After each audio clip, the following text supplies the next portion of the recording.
معاویہ کہتے ہیں باہزی کہ میں نے نبی صلی اللہ علیہ وسلم سے عرض کیا یا رسول اللہ صلی اللہ علیہ وسلم ہم اپنی عورتوں کے کس حصے میں آئیں اور کس حصے کو چھوڑیں.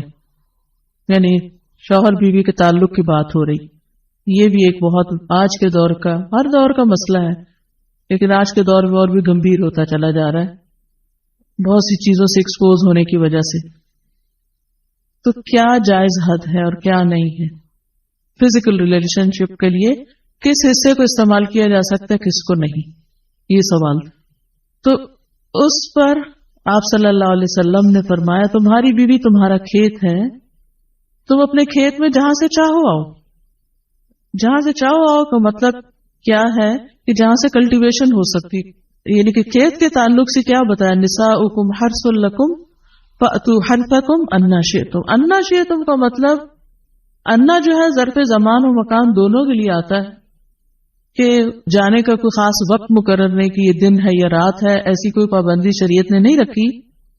اور اسی طرح جب کھیت کہہ کے بیوی کو بتایا گیا تو اس میں اس کی یعنی کہ اس کی قدر و قیمت اور اس کی حفاظت اور اس کی سرسبزی اور خوشحالی اور وہ ساری چیزیں اپنی جگہ ہے.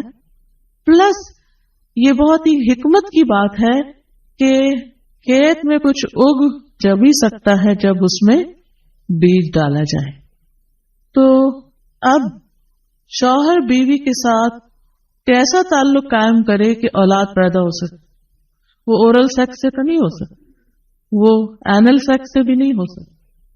obviously understood ہے کہ انا کا مطلب یہاں کیا ہے, ٹھیک ہے نا. یعنی یہ وہ باتیں کہ جن کو بہت لفظوں کو کھول کھول کے نہیں بولا جا سکتا لیکن اٹس انڈرسٹوڈ. تو آپ نے کہا جہاں سے چاہو, یعنی کوئی رکاوٹ نہیں, ممانعت نہیں. اس کا یہ مطلب نہیں کہ ناجائز حدود فلان کے کہو کہ اس کی بھی ممانعت نہیں. البتہ جب تم کھاؤ تو اسے کھلاؤ, یعنی کہ شوہر خود آؤٹنگ ڈائننگ کے لیے چلا جائے اور بیوی کو کہیں کہ بس گھر میں پکا لو اپنے لیے اور کھا لو, خود صرف دوستوں کے ساتھ رہے. دس از ناٹ رائٹ. بیوی کو بھی لے کے جائے اور ساس بھی بہو کو جانے دے. جب تم کھاؤ تو اسے بھی کھلاؤ, جب پہناؤ تو اسے بھی پہناؤ. کا مطلب یہ ہے کہ عید آئی ہے اپنے لیے سوٹ لے رہے ہو تو بیوی کو بھی کچھ لے کے دو. یہ ہے ایکوالٹی ایک طرح سے. تو اس کے چہرے پہ نہ مارو, اسے گالیاں مت دو, ابیوز نہیں کر سکتے. اور اسے قطع تعلقی اگر کرو, یعنی ویسے تو نہ کرو لیکن اگر کرو تو گھر کی حد تک رکھو, کک آؤٹ نہیں کرو, گھر سے باہر نہیں پھینکو, گھر سے نہیں نکالو. کیونکہ بعض شوہر کہتے ہیں نا فون پہ کہہ دیتے ہیں گھر چلی جاؤ ماں باپ کے, میں تب گھر میں داخل ہوں گا, آؤں گا ہی نہیں. یہ غلط ہے, ایسے نہیں کرنا چاہیے. اور یہ کیسے مناسب, یہ کیسے ہو سکتا ہے کہ تم اس کے ساتھ یہ سلوک کرو جبکہ تم ایک دوسرے کے پاس حلال طریقے سے آتے ہو. یعنی تمہارا ایک جائز تعلق ہے اور پھر تم اس تعلق کو اس طرح خراب کرو. تو بیوی کو مارنے سے متعلق جو قرآن اور حدیث کی روشنی میں جو حکم ہے وہ سامنے. پھر اسی طرح غلام کو مارنے کی ممانعت, نوکر کو غلام کو اس کو بھی نہیں مارنا چاہیے.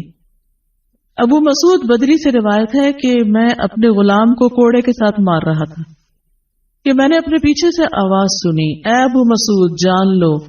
اور میں غصے کی وجہ سے آواز سمجھ نہ سکا, یعنی ایسے مار رہا تھا کہ مجھے نہیں سمجھ آئی کہ کس نے پکارا مجھے. جب وہ میرے قریب ہوئے تو وہ رسول اللہ صلی اللہ علیہ وسلم تھے اور آپ فرما رہے تھے جان لو ابو مسعود, جان لو ابو مسعود. کہتے ہیں میں نے اپنے ہاتھ سے کوڑا پھینک دیا تو آپ نے فرمایا جان لو ابو مسعود, یعنی آپ بار بار فرما رہے تھے اللہ تم پر زیادہ قدرت رکھتا ہے تمہاری اس غلام پر قدرت سے, یعنی جتنا تم اس غلام پہ قدرت رکھتے ہو اللہ اس سے زیادہ تم پہ قدرت رکھتا ہے, یعنی تمہیں مارے گا.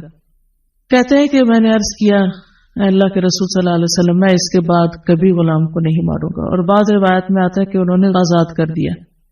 ابو عمر زازان سے روایت ہے, کہتے ہیں کہ ہم لوگ ابن عمر کے پاس تھے, انہوں نے اپنے غلام کو بلایا جسے انہوں نے مارا تھا. انہوں نے اس کی پیٹھ کھول کر دیکھی, کہا کیا تمہیں تکلیف ہو رہی ہے؟ اس نے کہا نہیں. اس کے بعد ابن عمر نے غلام کو آزاد کر دیا اور ایک تنکا زمین سے اٹھایا اور کہا کہ مجھے اس کا اتنا بھی اجر نہیں ملے گا جتنا اس تنکے کا وزن ہے۔ میں نے کہا ابو عبد الرحمن آپ ایسے کیوں کہہ رہے ہیں؟ انہوں نے کہا کہ میں نے رسول اللہ صلی اللہ علیہ وسلم کو فرماتے ہوئے سنا، جو شخص اپنے غلام کو بے قصور یعنی حد شرعی کے علاوہ مارے یا اس کے چہرے پہ تمانچہ مارے تو اس کا کفارہ ہی کہ اسے آزاد کر دی، کفارہ ہے، اس آزادی کا ثواب کوئی نہیں تین کے برابر بھی۔ یعنی بعض اوقات تم سمجھتے ہیں بڑی نیکی کی لیکن اس میں تو چھوٹ بھی جائے تو وہ بھی بہت بڑی بات۔ صحابہ کرام جو تھے وہ خاص طور پر اس سے محتاط رہتے اور غلاموں سے درگزر کرتے تھے۔ ابو لیلہ کہتے ہیں کہ سلمان رضی اللہ عنہ نکلے، وہ اپنی سواری کو چارہ کھلاتے تھے تو وہ ہودے سے گرتا رہتا۔ ہودہ کیا کہتے ہیں؟ وہ چیز محمل باسکٹ کہہ لیں جس میں اس کا چارہ رکھ کے دیا جاتا۔ اس پر انہوں نے اپنے خادم سے کہا اگر مجھے قصاص کا خوف نہ ہوتا تو میں تمہاری پٹائی کرتا کہ تم نے ایسی چیز کیوں جانور کے آگے رکھی۔ تو مطلب یہ کہ اگر میں تمہیں ماروں گا تو مجھے بھی مار پڑے گی، اس لیے میں تمہیں مار نہیں رہا، ورنہ جو حرکت تم نے کی ہے اس میں تمہیں مار پڑنی چاہیے۔ نماز پڑھنے والے غلام کو نہ مارنا۔ ابو امامہ سے روایت ہے کہ رسول اللہ صلی اللہ علیہ وسلم خیبر سے واپس آئے تو آپ کے پاس 2 غلام تھے۔ حضرت علی رضی اللہ عنہ نے کہا اے اللہ کے رسول صلی اللہ علیہ وسلم ہمیں بھی ایک غلام دے دیں۔ آپ نے فرمایا جو چاہتے ہو لے لو۔ انہوں نے کہا آپ میرے لیے پسند کریں۔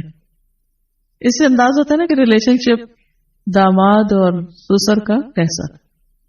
آپ صلی اللہ علیہ وسلم نے فرمایا یہ لے لو، اس کو مارنا نہیں، کیونکہ میں نے خیبر سے واپس آتے ہوئے اسے نماز پڑھتے دیکھا ہے اور مجھے نمازیوں کو مارنے سے منع کیا گیا ہے۔